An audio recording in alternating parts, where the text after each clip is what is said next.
Have you ever heard of a man who carried the weight of war before even wielding a sword? His name was Sisera. No one knows for sure where he was born, but what is said is that he was not from the people of Canaan. He was a foreigner.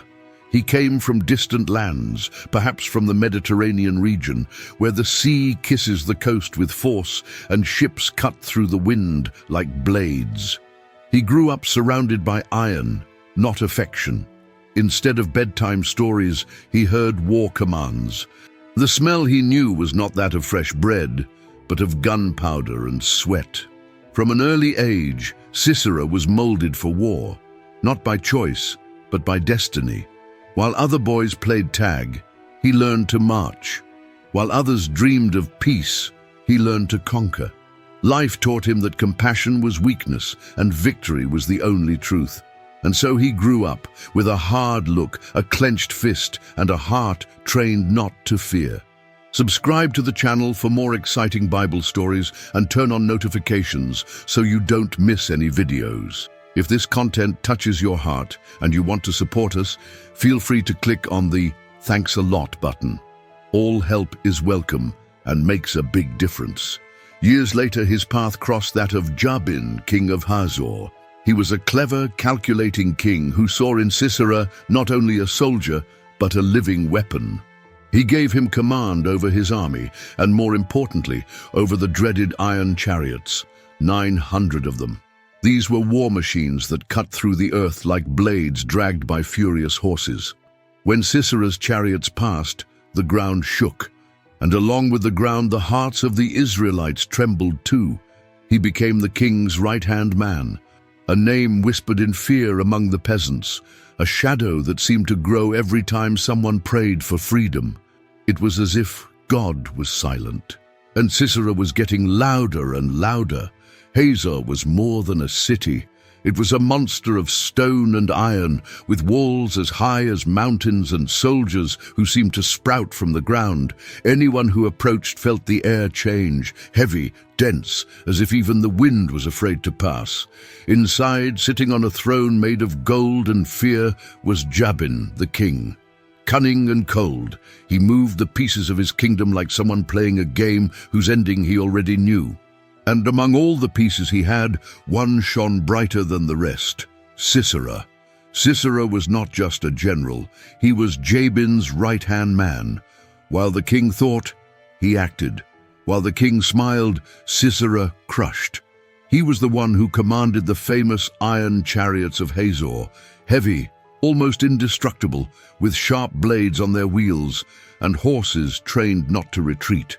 When these chariots descended through the valleys, it seemed as if thunder itself marched with them.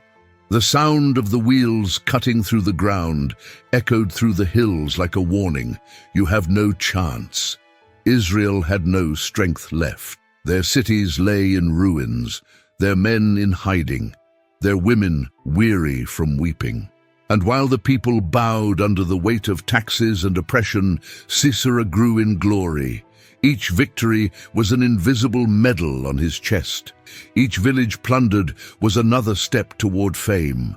He was seen as invincible, a titan clad in iron, thunder with a man's face. For 20 years, Sisera's name spread like smoke across the land of Israel. But it wasn't light smoke. It was thick, suffocating, the kind that stings your eyes and takes your breath away. He didn't rule with laws, but with fear.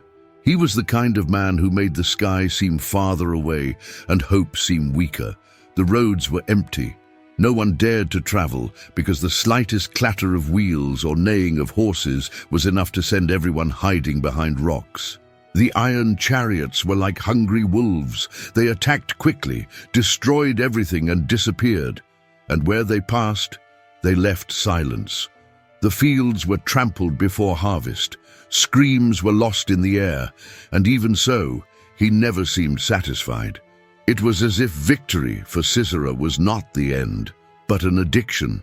He didn't just want to win. He wanted everyone to know who was in charge. Mothers sang softly to their children to help them sleep, but deep down, even they didn't believe their own songs. Men wondered where God was.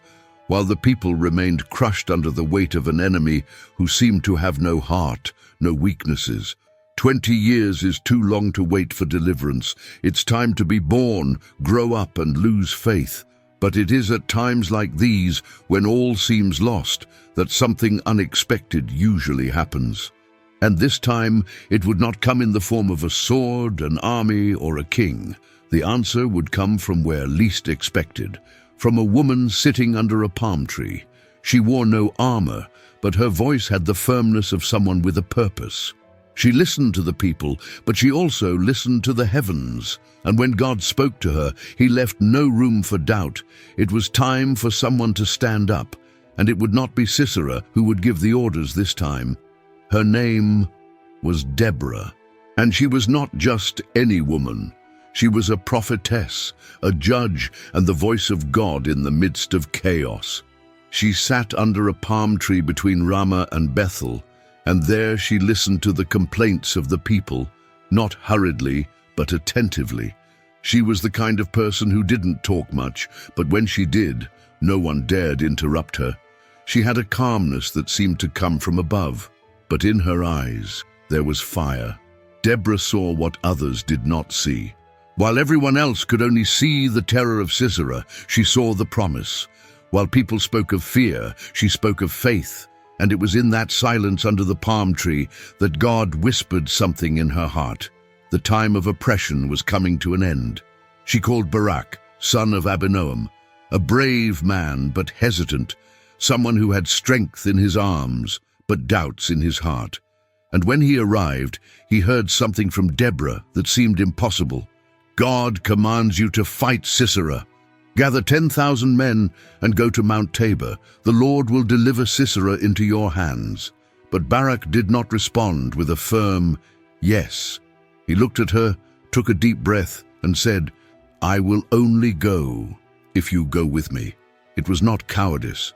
It was fear trying to hold back faith. And Deborah, without batting an eyelid, replied firmly, I will go. But know this, the honor of this victory will not be yours. God will deliver Sisera into the hands of a woman. It was a heavy response, one of those that carry a sense of foreboding in the sound of the words. The war was set. Courage was being put to the test. And while the armies of Israel began to move, Sisera, on the other side, was already sharpening his iron wheels, confident that no human force could stop him. When God speaks, there is no turning back. And now, the pieces began to move. Barak gathered the men on Mount Tabor, 10,000 from the tribes of Naphtali and Zebulun.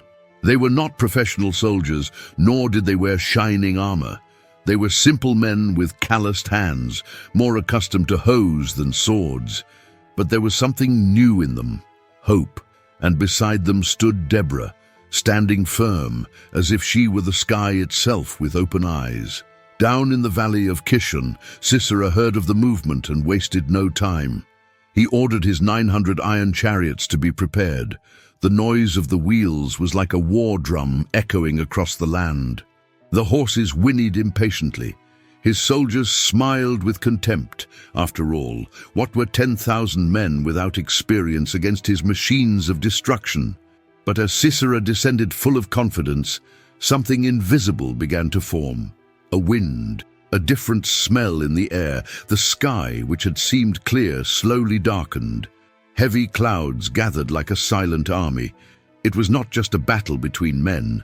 It was God moving the gears of heaven and earth. Deborah from the top of the hill looked at Barak and shouted, Get up! This is the day the Lord has delivered Sisera into your hands. Her voice cut through the air like a sword. And then they descended, running, shouting, believing. Each step hit the ground, with the sound of faith turning into courage. And that's when everything changed. The clouds burst open with a crash. The rain did not fall. It poured down, as if the sky itself had opened the floodgates in anger. The valley of Kishon became a swamp in the blink of an eye. Sisera's iron chariots, which had previously cut through the field like sharp knives, were now stuck in the mud up to their axles.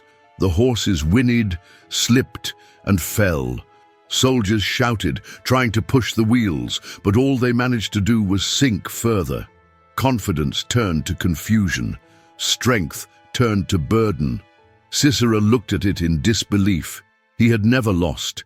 He had never faced anything his chariots couldn't handle. But now, it seemed that even the earth was against him. Thunder exploded overhead like heavenly war drums.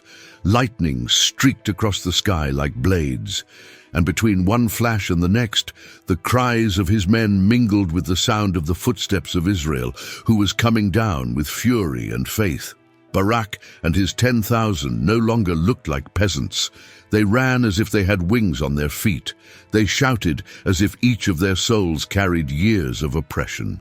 They attacked with the courage of those who knew that this war was not theirs alone. It was God's. Sisera, seeing the scene unfold before his eyes, did what no one expected. He jumped out of the chariot. He got covered in mud. He left behind everything that represented his power.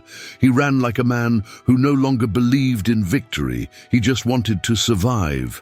He fled through the woods, stepping on branches, slipping on rocks, breathing heavily, his heart pounding in his neck. Sisera ran, and every step was a stumble. The man who for years had brought crowds to their knees now staggered alone, covered in mud, gasping for breath, and with a lost look in his eyes. His weapons had been left behind. The cars had sunk into the mud. The soldiers were scattered. The only thing he still carried was fear, and that indeed did not weigh him down. It burned inside him. Then he saw something in the middle of nowhere. A tent, simple, made of thick cloth, almost hidden among the trees. And at the door, a woman. Her name was Jael.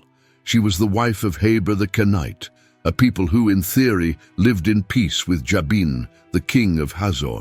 Sisera recognized her, and that was enough to lower his guard. Jael saw that man staggering toward her.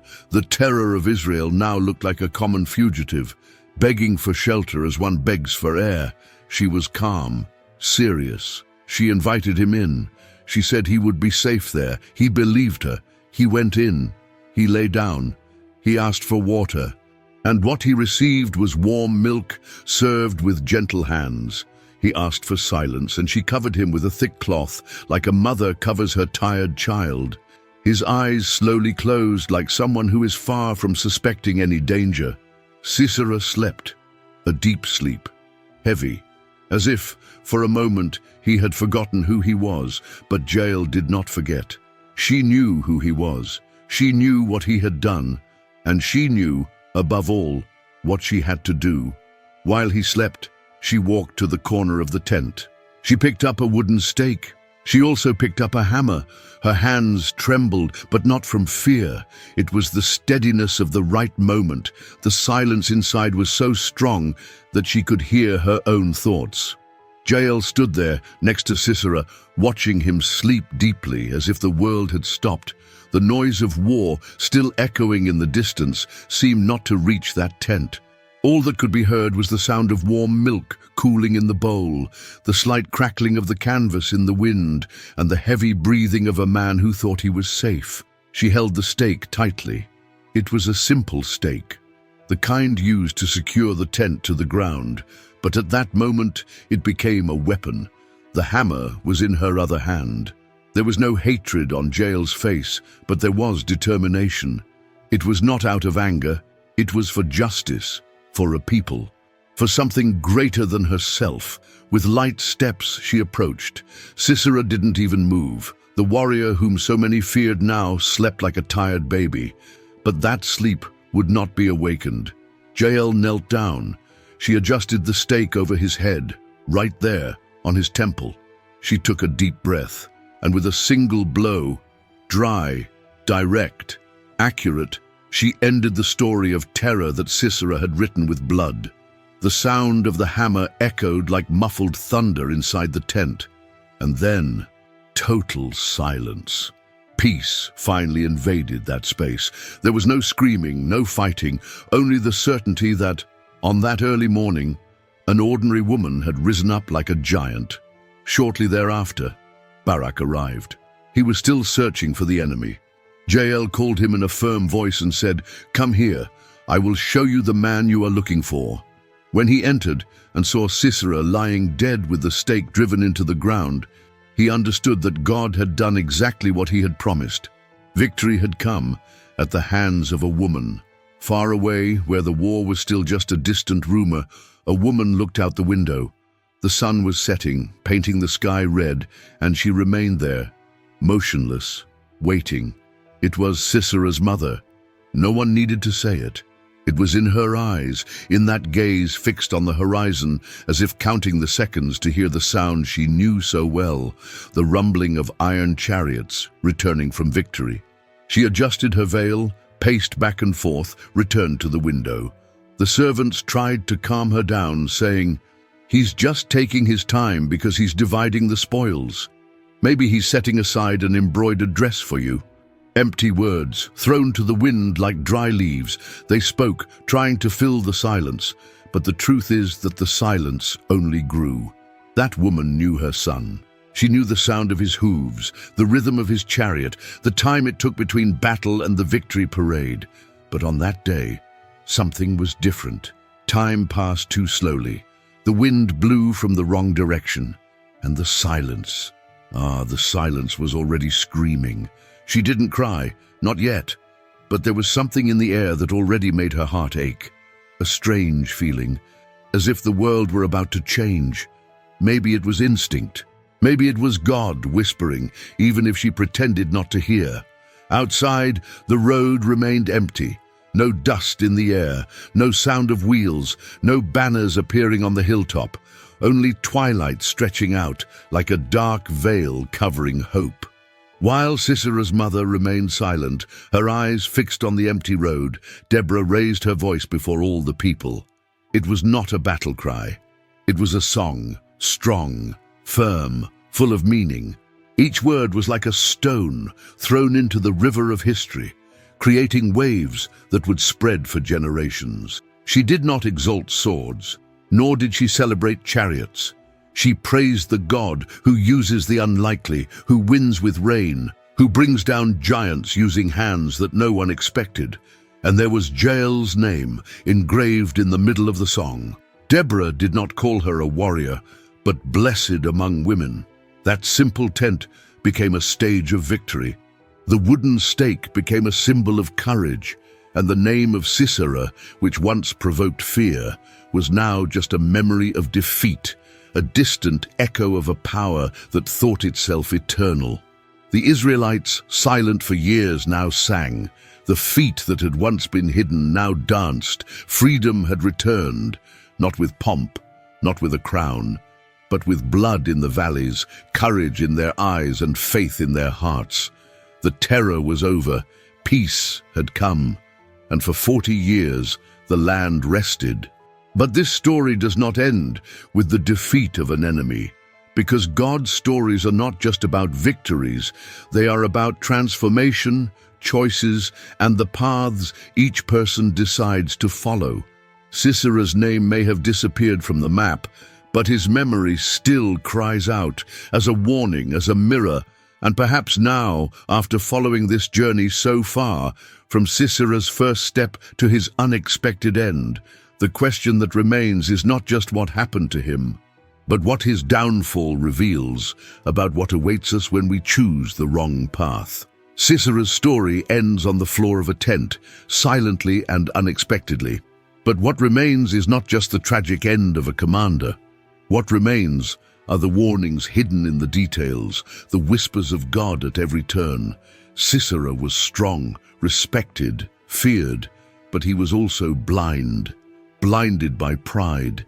He believed so much in his own power that he forgot that there is a limit to every man. He trusted the wheels of his chariots more than God's guidance, and when the ground turned to mud, there was no force that could save him. We learn from him that no matter how invincible someone may seem, no one is above God's plan. Sisera dominated, humiliated, and caused pain for years. But when God decided it was time, his downfall came, and it came in a way he could never have predicted, at the hands of a woman who did not wield a sword, did not lead an army, but had courage, and obedience. We can also see that God likes to act in ways that break expectations. He used Deborah when the people were waiting for a warrior. He used Jael when everyone was counting on Barak. He showed that those who are willing, even without status or title, can be instruments in his hands. And that true victory does not come from strength, it comes from faith.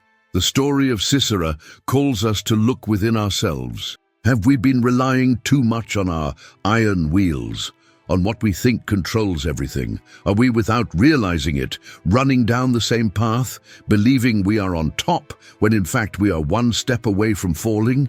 In the end, Sisera is not just an ancient character, he is a living warning, a reminder that pride brings down, that power without humility rots, and that when God decides to act, he lifts up those whom no one expects and brings down those who thought they would never fall.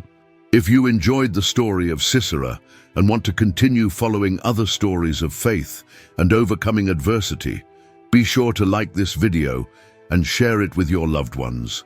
And of course, subscribe to the channel so you don't miss any new content. Together, we will explore more powerful lessons from the Bible.